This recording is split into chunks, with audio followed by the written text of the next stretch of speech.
My name is Alexander Glaves. I'm from Everett, Washington.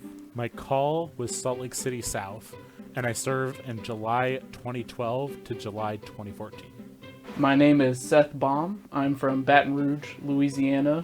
I was called to the Utah Salt Lake City South mission, and I served from June 2013 to July 2015. My name is Carolyn Jensen. I'm from Seattle, Washington area. I served in the California Bakersfield mission from September 2013 to March 2015. My name is Clark Jensen. I served in Tokyo, Japan from November 2013 to November 2015. So, a big part of the mission experience is opening your mission call. I know this is wildly different for everybody, not only because of the experiences that we have in our own life at the time, but also the experience with the call itself. When I opened my mission call, I remember it very vibrantly. I remember being on a Skype call with my friends and family.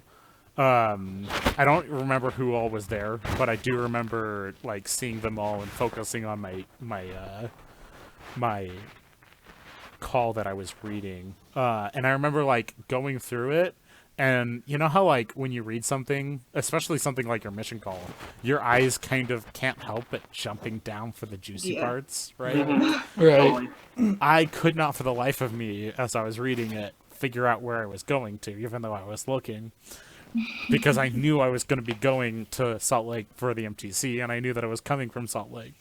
So when I read that my mission call was to Salt Lake City South, it was kind of like a little mind-breaking moment, because it was like, oh, you know? It's all the same place. Right. Yeah, I think a lot of Utah missionaries feel the same way, right? Like it's so underwhelming. It's like the most underwhelming mission call you can get.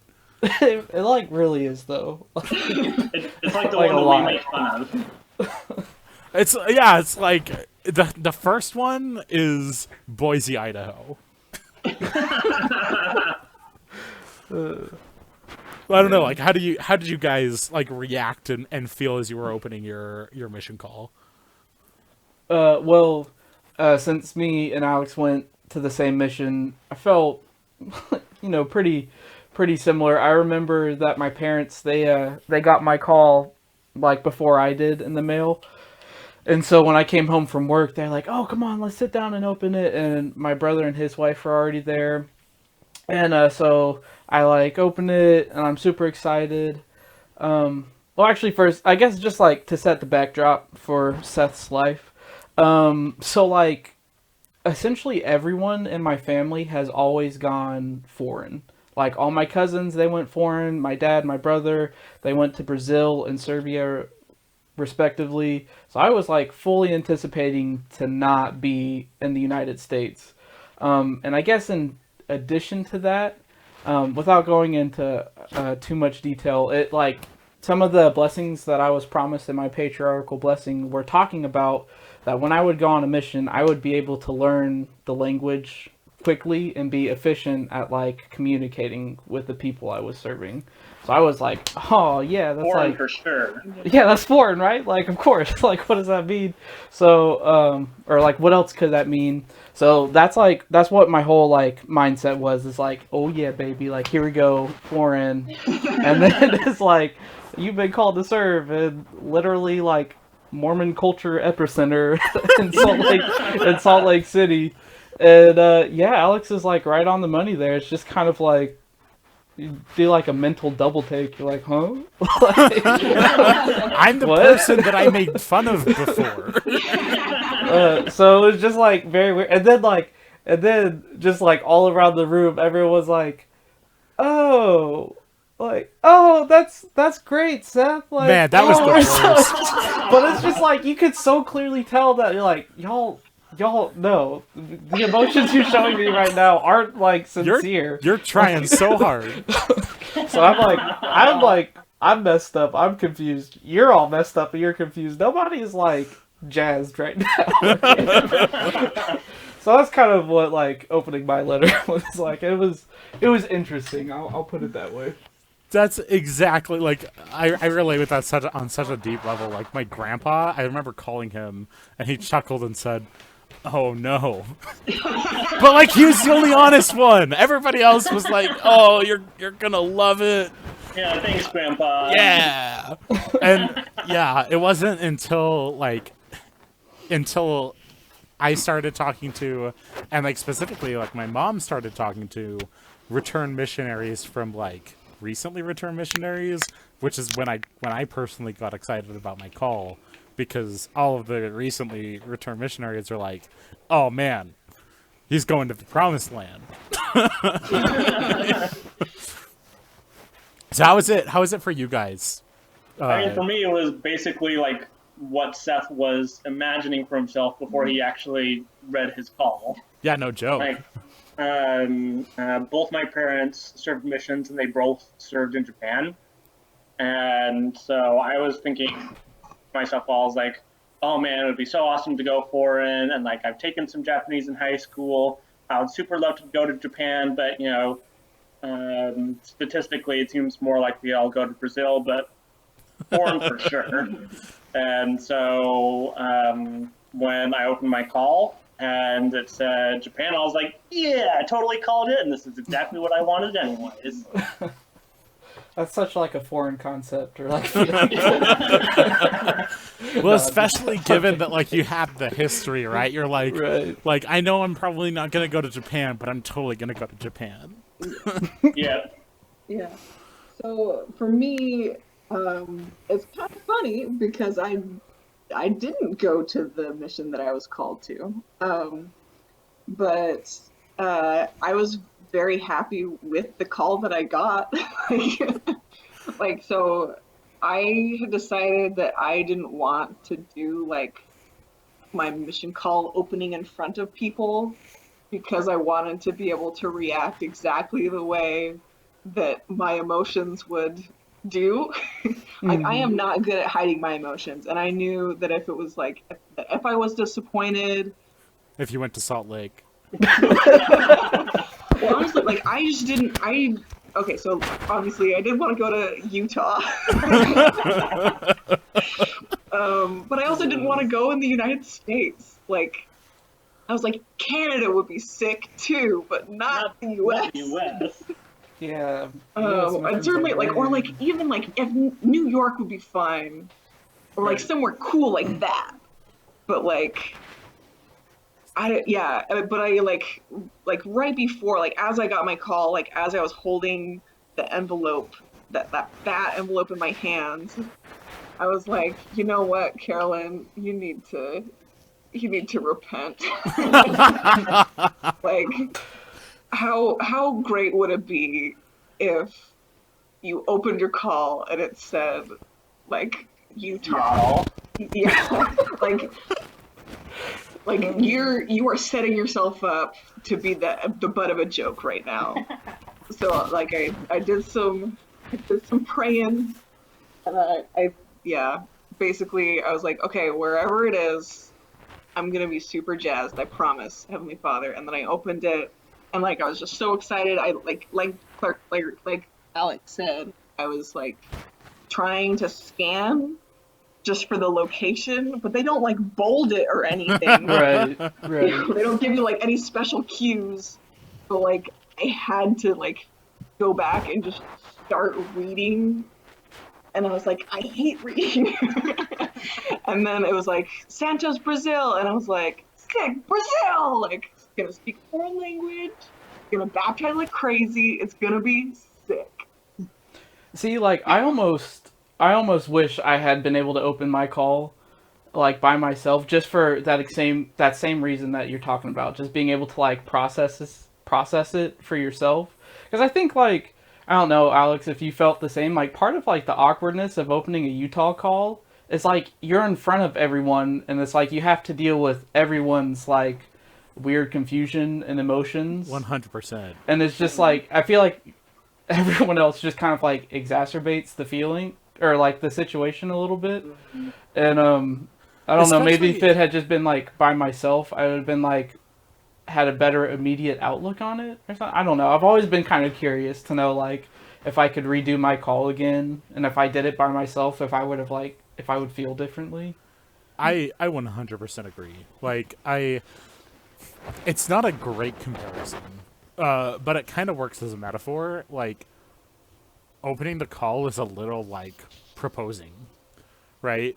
Like, my wife had somebody who proposed to her on live stream to like all of his buds. And it's like, Oh, gross. right? Isn't that disgusting? And like, and I just feel like it's kind of a personal, intimate moment.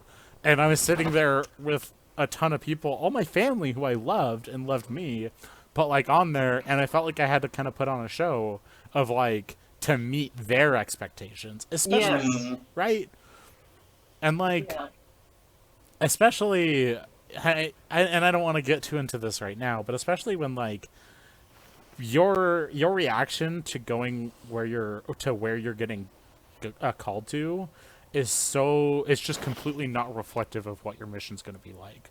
Right, absolutely. That's So- very That's true. a great point, and I'm sure like you and Seth probably know that better than anybody. Right. Just yeah, because you know Yeah. yeah, definitely. True. Because your mission sucks. So yeah, so it was weird for me. In fact, it took me a few months to like come to terms because it was something that I had to come to terms with. But you know, talking to other people and doing all the things I got excited. Yeah, no, I totally get that. See, that's good that happened, because I don't know, like down in the South, like I guess like from at least my perspective, our whole understanding of like Utah and the church culture is just like so different from what it turned out to be. Mhm. So like literally everyone was thinking like he's gonna go up there, like 95% of the population of Utah are all like mega active members of the church, like he's gonna be sitting on his butt all day, and like I very much felt that way. So I was very confused, and I also kind of felt left out because all my other friends, they were going to like Brazil, to Korea, to Siberia. I don't know, just like all these like interesting places. And of course, like without knowing any better, like in my pre-mission mind, I was like, oh, the mission is like a cool adventure. Like they're Right. going on a cool adventure. I'm going to I might have to be Utah. stuck in Salt Lake. Right? You know it's Right. not a vacation, but that's the only thing you have to equate it to, right? It was like some type of adventure. And of course, obviously now, like, I would never dare, like, say those harsh things about my mission experience or whatever. But, I don't know. I just remember that, like, after, I guess, like, the impact, I'll call it, of opening the call, after that had kind of settled, I remember I was just, like, sitting in my room, kind of flabbergasted, because I was like, what? Like, I don't know. I just still couldn't, like, wrap my head around it. And so my dad comes back there, and I guess like my dad is kind of like Alex's grandpa, who is just like the only one who like wasn't really surprised. He's like, he said that, he's like, son, I knew this was gonna happen. Just like, so blood, and like, you'd have to like meet my dad. Whenever he like starts using the word son, it's like, oh, this is heart to heart moment right now, or whatever. So anything that follows that might be like mega blunt is actually supposed to be like drawing tears from your eyes, because it's like, oh, dad. Oh. But he was like, and I just remember he like sat me down. He's like, son, I expected this to happen, something like this to happen. And I was like, what? Just like. He was like, I don't know what you're supposed to do out there, but I know that the Lord is sending you out there for a very specific reason, and you better do everything that you can to figure out what that is. And that was it. That was like, after that, I was just kind of like, you know what? Like, yeah, I'm down. I'm in. Like, who cares? And so that's how I felt. On a side note, I mentioned earlier that all my friends got called on foreign missions. Almost all of them actually ended up being stuck in Utah serving their missions. Anyways. They just couldn't take the truth. Because of like, I don't know, like they had to get some stuff straightened out, or they had like visa issues. So all of them ended up being in like Salt Lake City East or Salt Lake Central or like Ogden or something like that. Oh, that's So at the end of the day, I was kind of like, yeah, all right. Like, anyways. So, That's great. Good job, Dad. That's awesome. So what'd you guys do to like real quick? What'd you guys do to like prepare going in? I know like myself and like people would ask me this a lot, especially if they were going to go, you know, like during the mission, if they were preparing themselves. So like, what did you do? Like, did you read through Preach My Gospel 5 times? Did you memorize the Book of Mormon? And I'm like, man, I binged as much Netflix as I possibly could. Just get it in. Just memorize it, you Cram. know.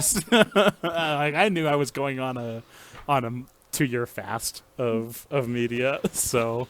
But I also remember like shopping for clothes, specifically in like stores in Utah, because we were gonna be. My mom was driving me down to Provo to the MTC. Yeah, what'd you guys do?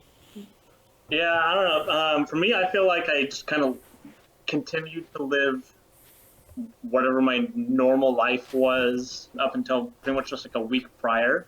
We drove down to Utah, my mom and I, to drop me off at the MTC, but went about a week early just to visit family down there. And I told myself that for the week leading up to actually going into the MTC, I would try and act like a missionary, kind of in the same way that maybe like your mom made you go to bed early towards the end of summer in preparation for getting ready for school.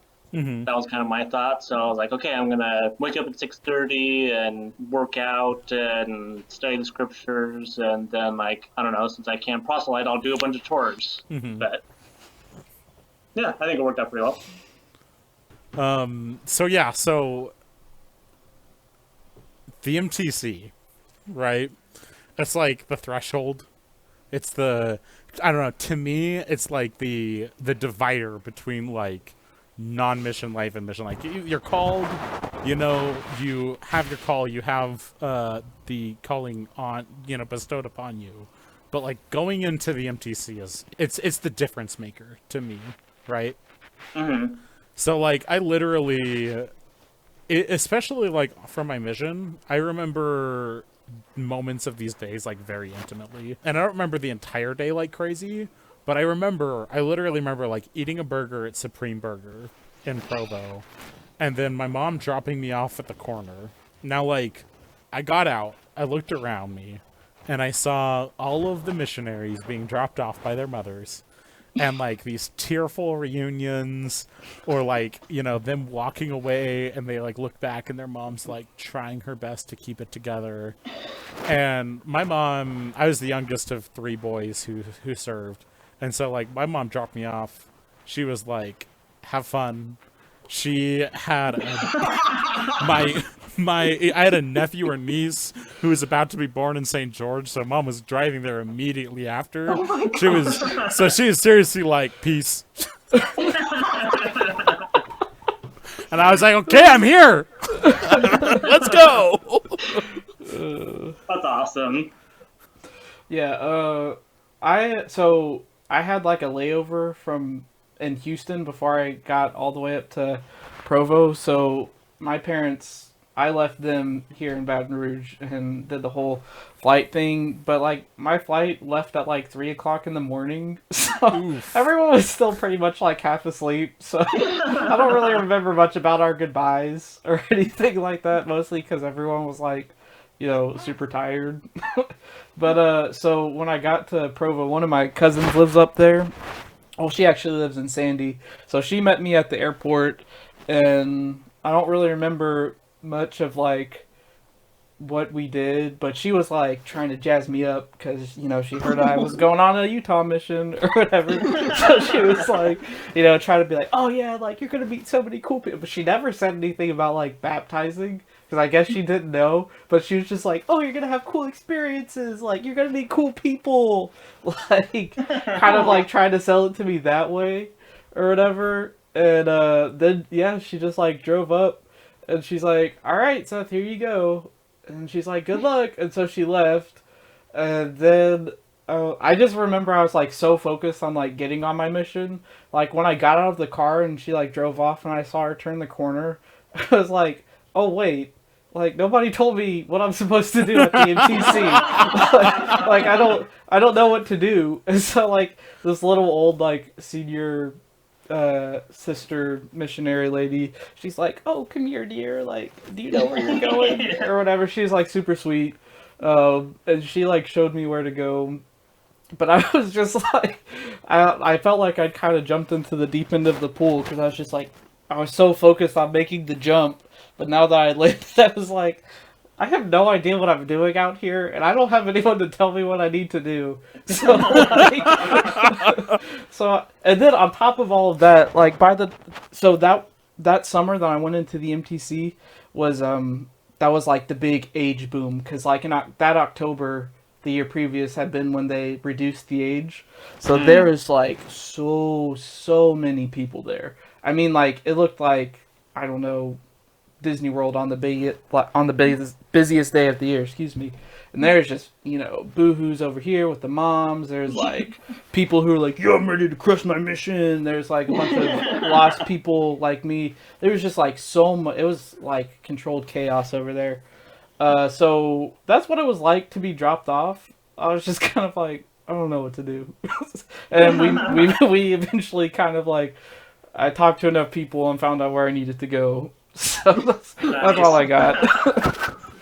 Yeah, so same as you, like my goodbye with my family was in the airport, which like, it's different because like, I feel like at the MTC, like they do enforce it. They're like, no, you drop them off at the curbside. But like in the airport, like you have a moment, right? Like you're all together and like, unless you're going to be late for your flight or whatever, there's plenty of time. And like, I don't know, my parents are not big talkers. They're not overly sentimental. But like, I still remember, oh my gosh, see, like this is honestly like one of the most emotional memories I have. Like, just saying goodbye to my mom and my dad and walking through security and like looking back at them. That was the other like awkward part is that like they stuck around and just watched me wait in line to go through security, which was like so awkward, but also like just bone shatteringly like sweet. And like seeing my mom's eyes get misty, and like my dad would just wave to me every time I looked at them. It was tender. Yeah, it's kind of, I love those experiences because like, I think for everybody it's different, like the point where it feels like real. But I feel like also for everybody it happens at some point during that, right? Like whether it's getting on the airport and like crossing the threshold of security or being dropped off. I know for me, like it was literally laying in bed of the MTC. I remember thinking to myself like everything before that, like I remember meeting my first companion, Elder Williams, meeting the district, like just being dressed up as a missionary for real in the MTC. But like when I laid in the bed of the MTC in my dorm, I like looked at the ceiling and like it felt like strapping myself into a roller coaster. You know that feeling of like you're in there, it starts moving and you realize that you're looking at the roller coaster, it's way more than you signed up for.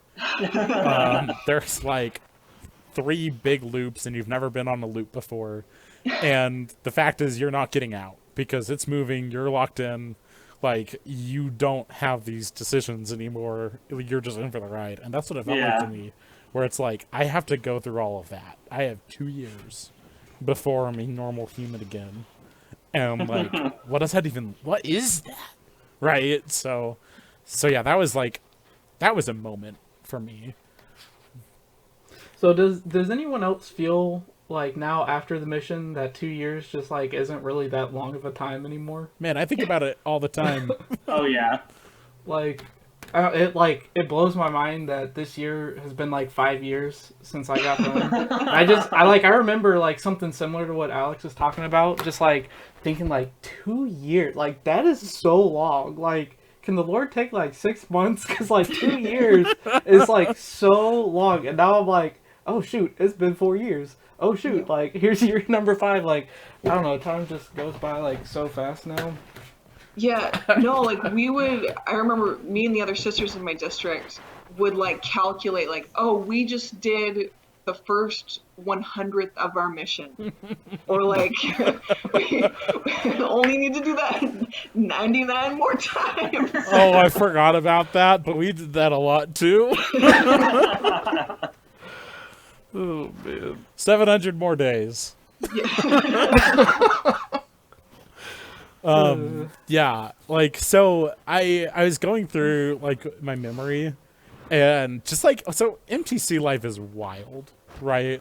Like it's the weirdest. It's weird even for like missionary life, in my opinion. And I was only there for 3 weeks. Like, I mean, Seth, you were there for what, 2 weeks? I was there for 11 days. Wow.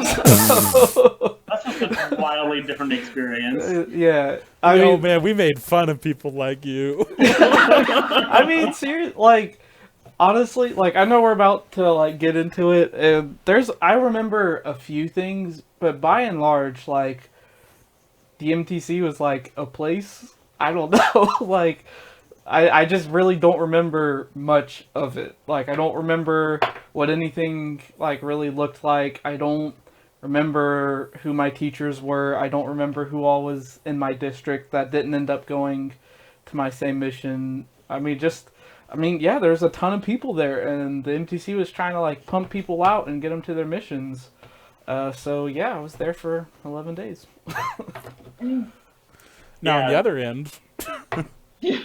Oh my gosh, like, so 9 weeks at the MTC, I had heard that was something to be intimidated by, but the MTC, I thought was going to be the highlight of my mission. While I was in the MTC, I enjoyed it so much. I was like, man, I honestly, is there some way that I can just be like, injured in such a minor way that I can't leave Japan, but I can still continue to serve a mission just in the MTC for the full 2 years. Social media mission, man. Yeah, because like every part of it was so awesome for me, and so like 9 weeks, I often felt, at least while I was there, I was like, 9 weeks isn't enough. Like, give me 6 months. Wow. Golly, that just, like, blows my mind. Like, spending that much time there. Like, I'm sure you were, like, busy the whole time. I'm just like, what were you doing? I mean, like, I don't know. I mean, there's a lot of reasons, but there were some, like, quote-unquote disappointments. Like, my companion, himself wasn't a disappointment, but I learned his name before I actually met him. His name was Tyrell Scott, and I was imagining, like, a big Mr. T kind of guy, and instead it was a skinny white boy. That's a disappointment. Race to all the Tyrells out there. But yeah, I've loved my companion. I've loved my district. The gospel lessons that we had, at least before they started being in Japanese, were some of the most consistently strong spiritual experiences I had ever had up until that point.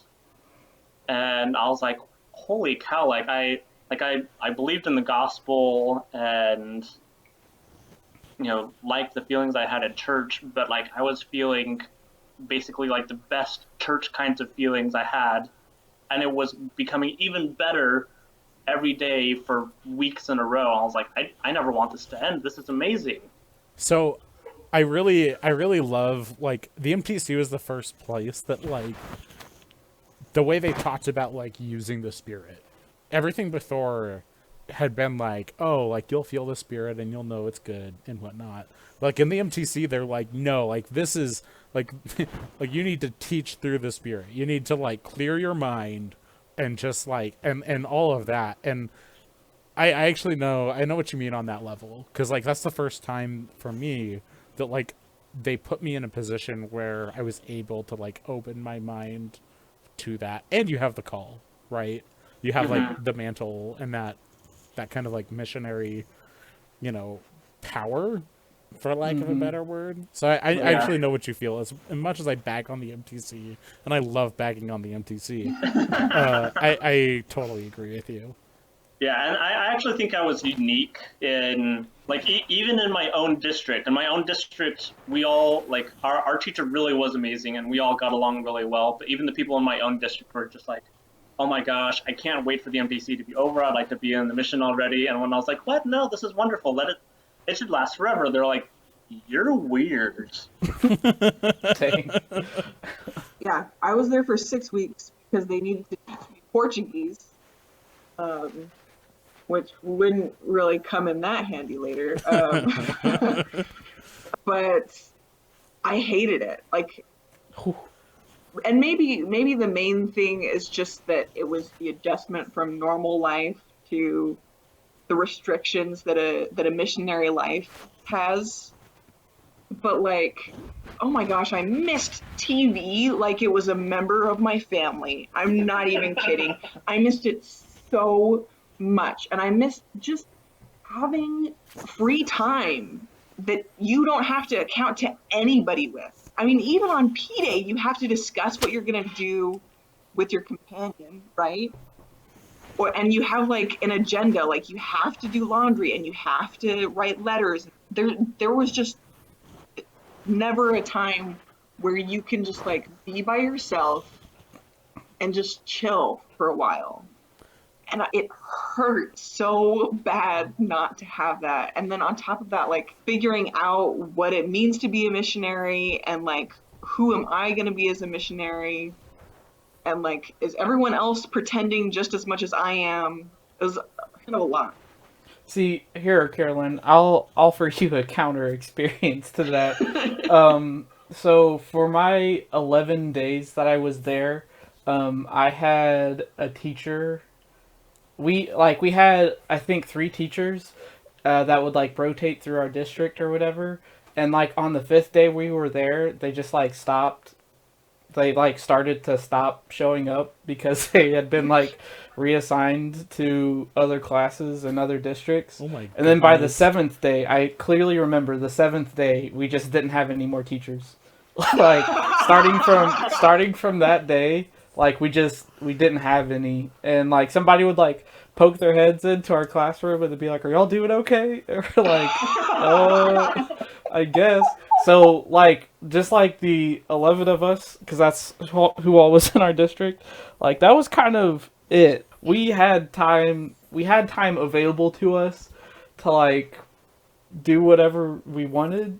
Essentially, and we probably could have gotten away with it. I'm not saying that we did, but I mean, like, all we had was like that little printout of what our schedule was supposed to be. So we were all just kind of like, I guess we'll go now or whatever. So like, and then did y'all have like, I guess like companion districts, like your district and another district would like make up your MTC branch or whatever. Yes. So like Yeah. I think the same. technically, I barely knew mine at all.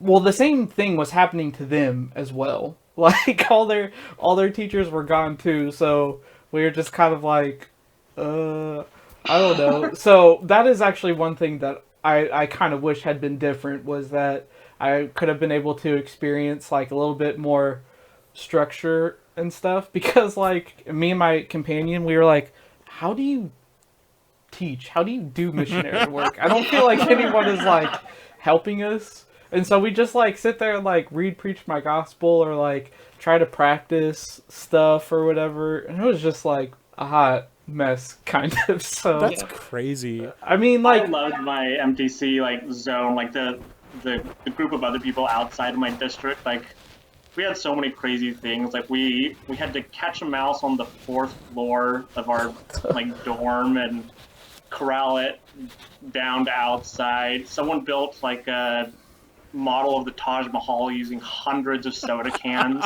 in the roof of one of their rooms. Yeah. Yo, we had our next door neighbors. They were these Bulgarian elders. They had been there for like 7 weeks, and they were like you know, first off, they were prideful as sin, man. Oh, Like, they were like, I believe it. we're like so much older than you, and you don't even know what the MTC is like. And we were out of there before they were. Suckers.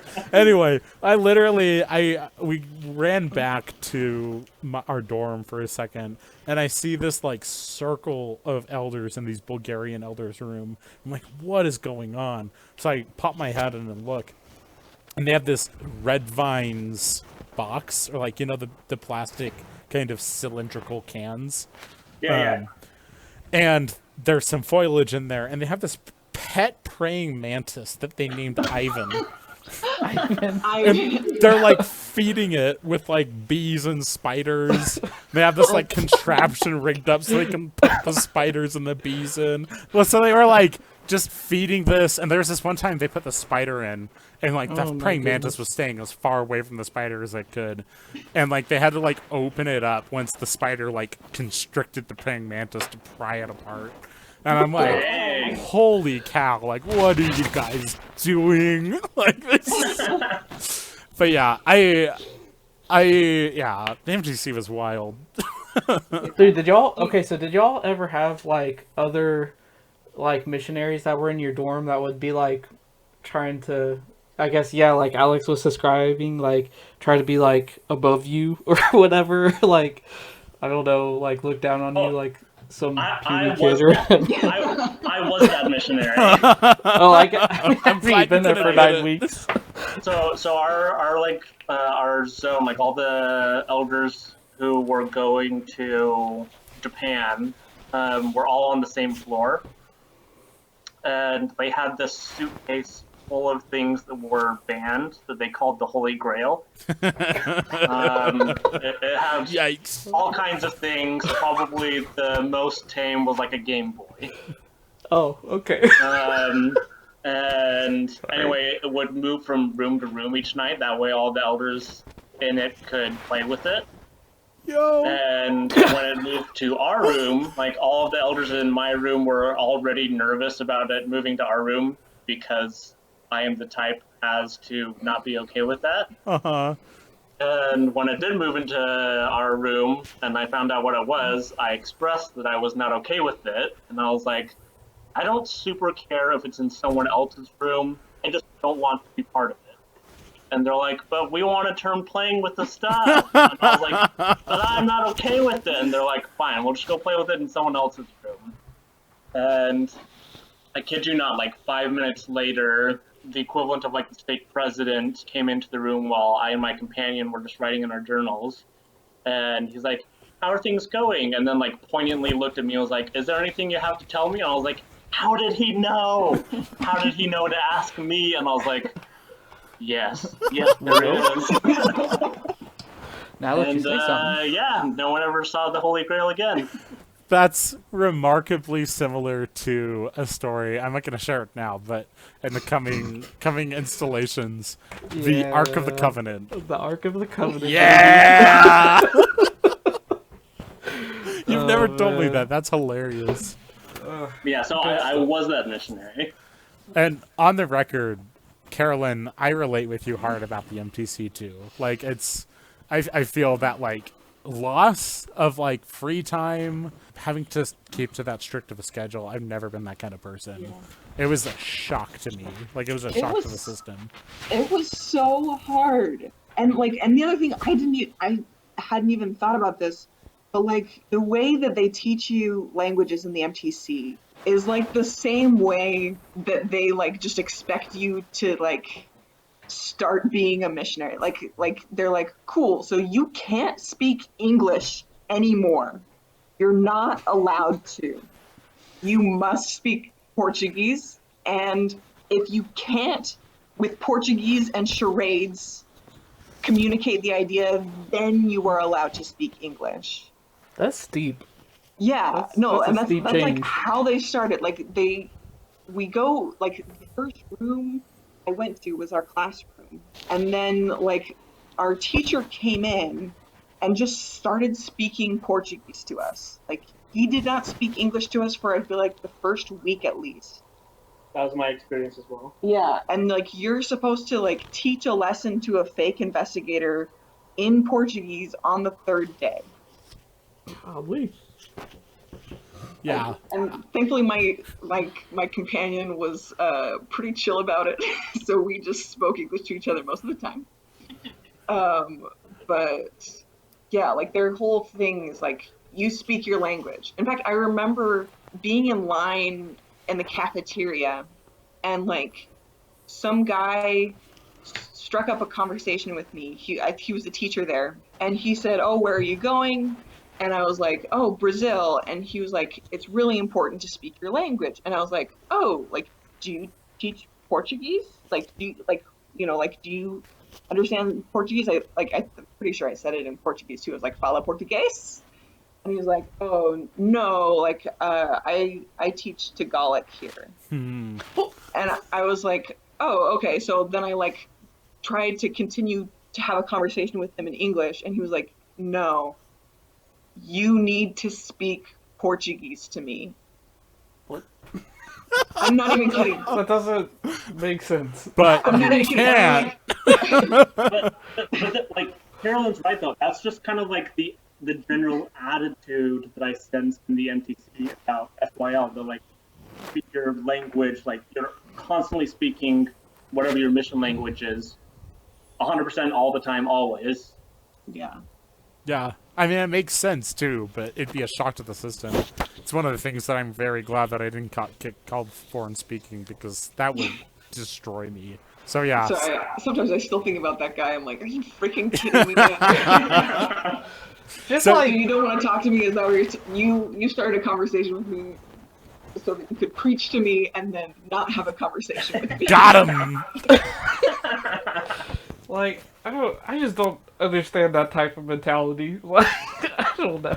I guess it's important to, like, make sure you're immersed, because, like, you learn faster through immersion, but also, like, come on, dude. Like, Yeah. I'm trying to eat lunch. Like, can I just talk to Right. you? I mean, I will say the people in my district who were really strict with themselves about doing that, they learned Japanese way faster than the rest of us, even just within the MPC, let alone over the course of their mission. Yeah. But gosh, it started to feel so lonely when you can't communicate Yeah. any more than just like the very basic, like, I go bathroom now. That okay? Well, and the MTC is such a shock to the system for a lot of people already, but I mean, it makes sense. Like, if the reasoning makes sense, it still sucks. Yeah, I mean, I'm gonna be honest. I was not super great about it. Yeah. Any signal I got from another person that they were cool speaking English, I was like, "Wait, we're speaking English." It ended up being fine for you. Yeah, so like I remember you're talking about like the shock of like the lack of just the taking away of freedom, and like I just remember the MTC being such a weird place. Like it's such a world away from the world that like I remember the morning of the departure, right? Like we got on the bus, right? Everything happened, right? I'm sure everybody remembers some details about getting out of the MTC, packing up, waiting out at like 4 a.m. for the bus. Mm-hmm. I remember the most vivid thing is seeing a Wendy's for the first time. And it was like, oh my gosh, those still exist. Like it's literally been like 3 weeks since I like went into the MTC. It's not even a big deal, right? like I've been on vacations that last longer than that pretty much, but seeing a Wendy's was like wow, like I'm back. The world does exist. Like there is something outside of these walls and that park right there, and the temple. Yeah, it was a trip. Going on. The other thing that I remember pretty vividly about the bus ride is Seth. I don't know if you'll relate with this, but getting on the bus, right? We're going to the Salt Lake Airport to drop everybody off for their plane rides, right? And so on the way, let's just drop the Salt Lake City South missionaries off the mission office. And it's like literally like, pop. Okay, see ya. Wave goodbye to all the real missionaries going off. Yeah. No, Well, I didn't quite have that. I do remember like talking to people in the dorm, and they're like, "Oh yeah, we're so excited to like catch our flight to like go to our missions," and like on our printout schedule, it said literally to like meet at the front of the MTC at 5 o'clock in the morning. Of course, we didn't have any teachers, so we were like, okay. So all of us just like get up there at the front of the MTC with our bags packed, and like nobody knows what we're supposed to be doing. Nobody's told us what we're supposed to be looking for. So like finally these like two buses show up, and the bus driver guy opens the door and he's like, "Are y'all going to Salt Lake City South?" We're like, "Yeah." So we all get on the bus and he like drives us like 10 minutes down the road, and we get on a train, like to a train station. And so when we get out there, there's like another sister missionary lady who's there and like gives us our tickets. She like met us at the train station, and she tells us all like, "All right, so you're gonna get on the train and you're just gonna ride until you hear that you're getting off at Draper." And of course, none of us had like ever heard of what Draper was before, so we were like, "Okay." So we get on the train, and like 15 minutes later, yeah, we get dropped off in Draper, and we meet our mission president. So no funny or interesting like flying out to the field, because I literally was there in like 25 minutes or something like that. Like, literally, if you mess up, then you can probably like hitchhike to the mission office.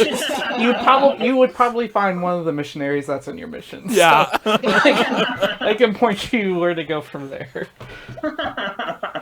Yeah, so my visa hadn't come yet, so I got temporarily reassigned to the Bakersfield, California mission. So that's where like my plane took me. But the funny thing is, like, until that point, the places I had been in California were like San Francisco and San Diego, like cool California. Like I was like, California, What a cool place. what a cool place, right?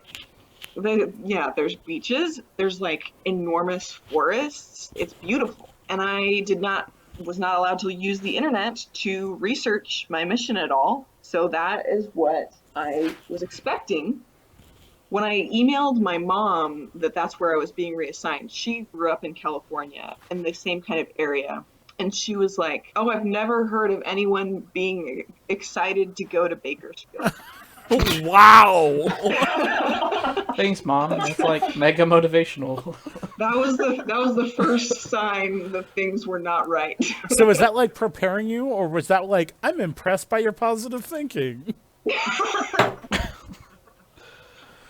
I have no idea. I still need to ask my mom about that. I think she knew that I needed a signal. Like, is this different than what you're expecting?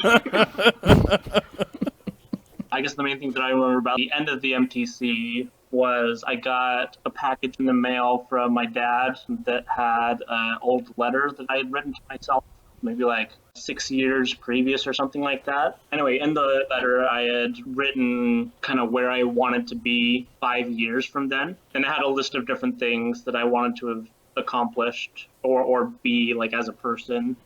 And I had utterly failed every single item on the list in like basically a irreparable way. And pretty miraculously, just within like the 6 months leading up to the MTC, all but one of them had been fixed so that I could accomplish it, and then miraculously again made so that I did accomplish it.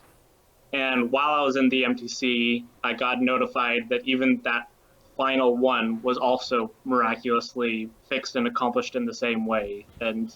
But just seeing how everything that I had messed up on that list was getting fixed and actually turning out better than I had hoped for at the time that I made those goals made me feel like the mission itself was going to work out too. And then that came like pretty much right before we left. Well, that's really cool. I've never heard that. You've never told me that before. I really like that. Thank you for sharing, and thank you everybody for making this. We're gonna wrap up here.